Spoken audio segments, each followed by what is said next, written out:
ఆంధ్రప్రదేశ్ రాష్ట్ర ప్రభుత్వ ఉద్యోగుల పెన్షన్లకు 2018 నుంచి 2023 వరకు గల పెండింగ్లో ఉన్నటువంటి బకాయిలపై తాజా సమాచారం. మరి 15 రోజుల్లో ఈ బకాయిలన్నీ జమ అయ్యేనా? సో ఈ వీడియోలో వీటన్నిటి గురించి పూర్తి వివరాలు అయితే తెలుసుకుందామండి. ముందుగా వీడియోని సపోర్ట్ చేసే వారందరూ కూడా వీడియోని ఒక లైక్ చేసి మీ తోటి ఉద్యోగ మిత్రులకు వీడియోని అయితే షేర్ చేయండి. ఛానల్ని ఫస్ట్ టైం కనుక విజిట్ చేసినట్లయితే తప్పనిసరిగా సబ్స్క్రైబ్ చేసుకుని పక్కన ఉండే బెల్ సింబల్ని యాక్టివేట్ చేసుకోండి. దాచుకున్నటువంటి సొమ్ముకు దిక్కులేదు. ఆపత్కాలంలో ఆదుకొని జీపీఎఫ్ నిధులు, లోను పెట్టుకుని నెలలు గడిచిన దక్కని పరిస్థితి, వడ్డీలకు తెచ్చుకుని అప్పుల పాలవుతున్న ఉద్యోగులు, 2 ఏళ్లుగా సరెండర్ లీవ్ బకాయిలు పెండింగ్, 3 డిఏ బకాయిలతో ఉద్యోగులకు ఇక్కట్లు, ఊసేలేని ఏపీజీఎల్ఐ వెబ్సైట్, 3 డిఏలు పెండింగ్. పీఆర్సీ జరిగిన తర్వాత ఇప్పటికి 3 డిఏలు పెండింగ్లో ఉన్నాయి. తొలి డిఏకి సంబంధించినటువంటి 18 నెలలు, రెండో డిఏకి సంబంధించినటువంటి 12 నెలలు, 3 డిఏకి సంబంధించి 6 నెలలు, సుమారుగా 36 నెలల బకాయిలు అయితే ఉన్నాయి.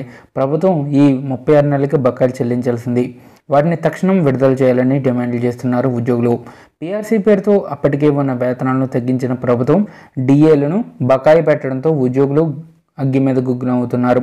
ఏడాదిన్నర కాలంగా డిఏ బకాయిలను చెల్లించకుండా ఇబ్బంది పెడుతున్న ప్రభుత్వ తీరుపై వారు తీవ్ర ఆగ్రహాలు వ్యక్తం చేస్తున్నారు.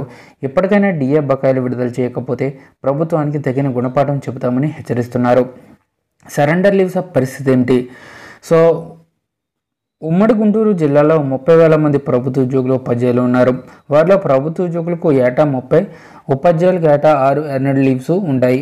వాటిని వినియోగించుకొని ఉద్యోగులు వాటిని ప్రభుత్వానికి సరెండర్ చేసి వేతనాలు పొందుతారు. వైసీపీ ప్రభుత్వం వచ్చాక అవి ప్రశాంతంగా మారింది.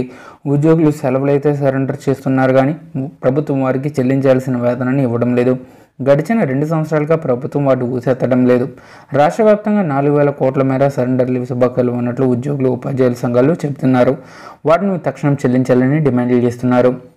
సత్తలేని ఏపీజీఎల్ఐ, ప్రభుత్వ ఉద్యోగులకు ఇచ్చే జీవిత బీమా ఆచూకీ కూడా కనిపించడం లేదు. దాదాపుగా 9 నెలల నుంచి వందలాది క్లెయిమ్లు పెండింగ్లో ఉన్నాయి.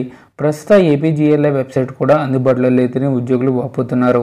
6 నెలల క్రితం మెయింటెనెన్స్ పేరుతో వెబ్సైట్ను నిలిపేసిన ప్రభుత్వం ఆ తర్వాత దాన్ని ఊసెత్తడమే మానేసింది. దీంతో ఇప్పటికే మెచ్యూర్ అయిన ఇన్సూరెన్స్ క్లెయిమ్లు, ఇన్సూరెన్స్పై తీసుకునే రుణాల దరఖాస్తులు 9 నెలలుగా ఇలానే పడిపోయాయి.